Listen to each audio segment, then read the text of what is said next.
In today's video, I'm going to teach you how to set up and use Google Wallet for secure contactless payments and easy access to your cards and passes.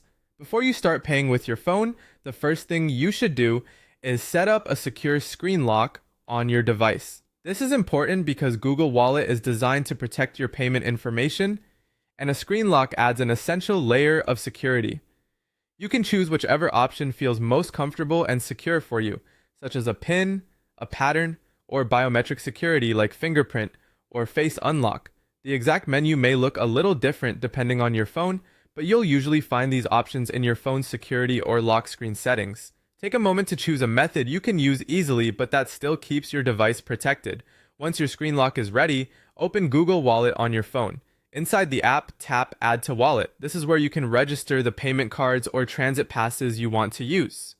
Follow the on-screen instructions carefully as you add each item. If you're adding a payment card, you may be asked to confirm some details with your bank or card provider before it becomes available for contactless payments. If you're adding a transit pass, make sure you select the correct option so it works properly for your local transportation system.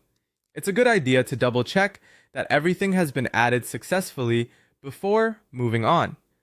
Now that your cards or passes are set up, using Google Wallet in stores is very simple. When you're ready to pay, just unlock your phone and hold it near the contactless payment symbol at the checkout terminal. Usually you only need to keep it close for a moment while the terminal reads it. Make sure your phone is awake and unlocked, since that helps the payment go through smoothly. If the terminal supports contactless payments, your phone should communicate with it automatically. If you ever want to view your stored passes or switch between cards, just open the Google Wallet app and swipe horizontally through your stack. This makes it easy to find the card or pass you need without searching through menus. For example, you can quickly move from a payment card to a transit pass with a simple swipe. Taking a few seconds to review your stack before you're at a register or station can also help make things faster and more convenient. That's it. With a secure screen lock, your cards and passes added to Google Wallets, and a quick tap to pay, you're ready to use your phone for secure, convenient